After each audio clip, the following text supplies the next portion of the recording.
Hey guys, welcome to Laura Makes Crochet. Today I'm going to be showing you how I crocheted this rose earring, and I'll be making use of this yarn, a 3.0 millimeter hook and earring hooks. We are going to start by making a slip knot. After that we are going to make a chain of 59. In case you have forgotten how to make a chain, you just yarn over and pull through, and that's all. I'm going to see you when I get to my 59 chain.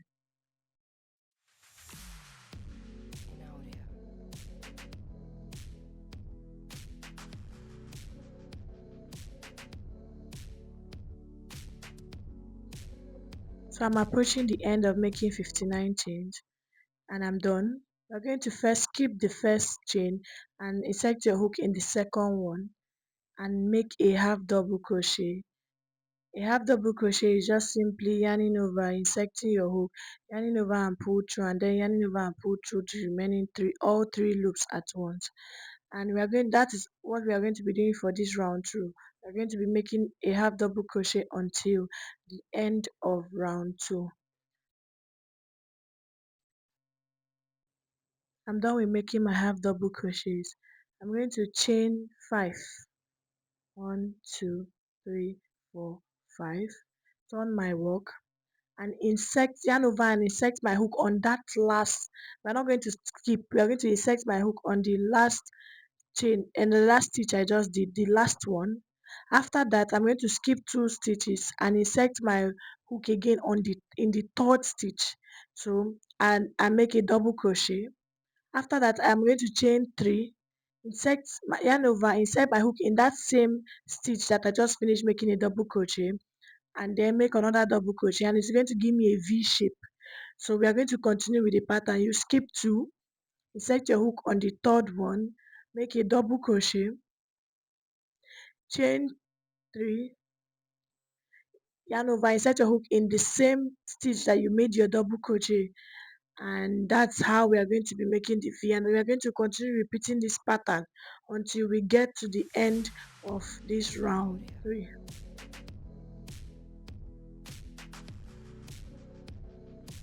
And I am done with making the stitch. I'm in the last one. So we're going to, after I skip 2, I insert my hook, make a double crochet, chain 3, set my hook in the same stitch and make another double crochet to give it a V shape. After that, I chain. This is what it looks like. So this is what it looks like, and I'm going to chain 2 and turn my work. After chaining 2 and turning my work, in the first V, I'm going to put 3 clusters of double crochet in the first V, and as you can see, that's 3.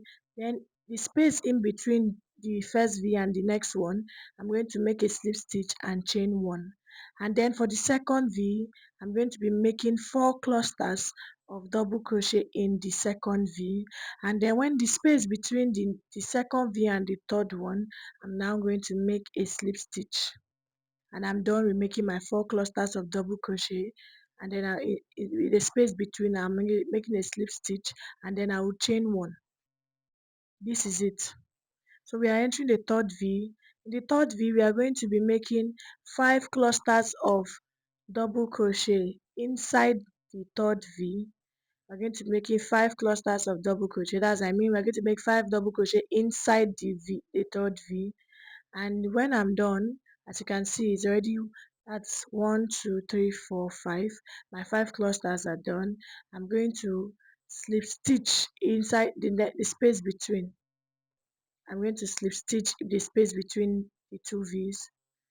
Then chain 1, and then I'm going to repeat making 5 clusters of double crochet until I have 10 different 5 clusters of double crochet. And then this is what it looks like. And I'm counting it to see if it's complete 10 clusters of 5 double crochet. So it's complete. Now the next space, after slip stitching and chaining 1, in the next 4 V's, we are going to be making 6 clusters of double crochet each in each V. After one after one 6 cluster of double crochet, you slip stitch and chain 1, and then you continue again making 6 clusters of double crochet into 4 different V's, and I'll see you at the end of the 6 clusters of double crochet. Remember that in the first V we made 3 clusters of double crochet, we slip stitch and then we chained 1.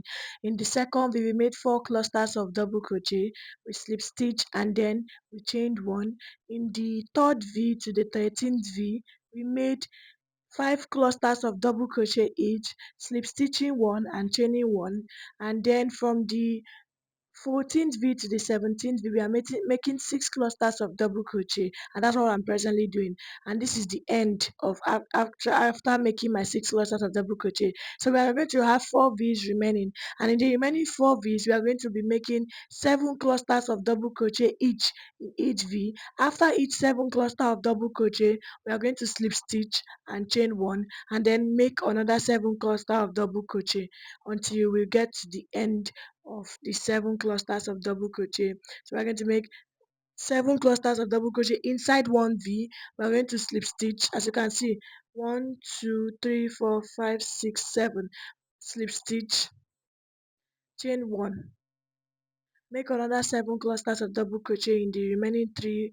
V's until the end. I'll get back to you when I'm done.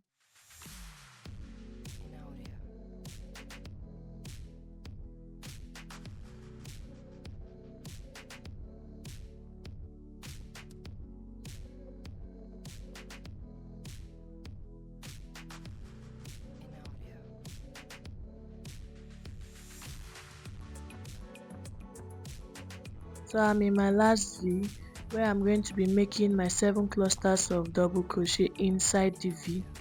After I finish making the 7 clusters of double crochet, I'm going to chain 1 and I'm going to cut off my yarn.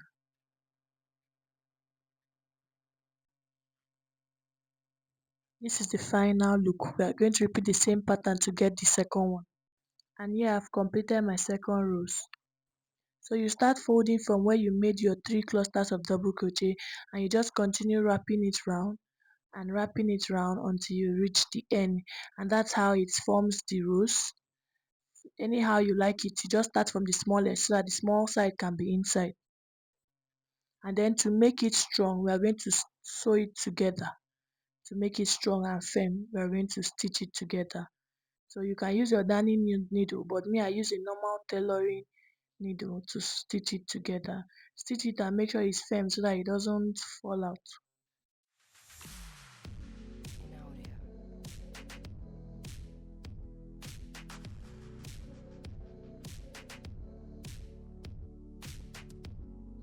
And I'm done. So I'm going to cut off the yarn. After cutting off the yarn, I'm going to tie it together so it will be strong before I cut off the excess yarn. As I tie it together, I'm going to cut off this other remaining part of the yarn, that's the starting and the ending yarn.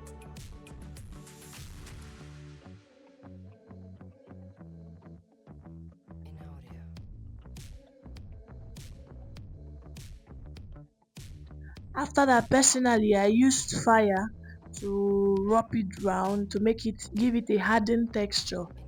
You might choose not to do it, but it's just to make it harden. Since it's a earring, I feel like it's supposed to be strong, but you can choose not to do it. That's just my own way of doing my own crochet earring. I rub the fire around and just continue to make it strong, and then that's all.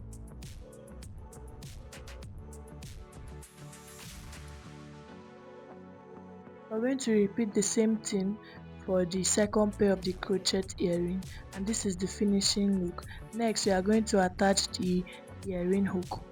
First, you open the end using a plier, but I used a crochet hook, and after opening it, you attach it to any part of the rows, and that's all for crochet earring.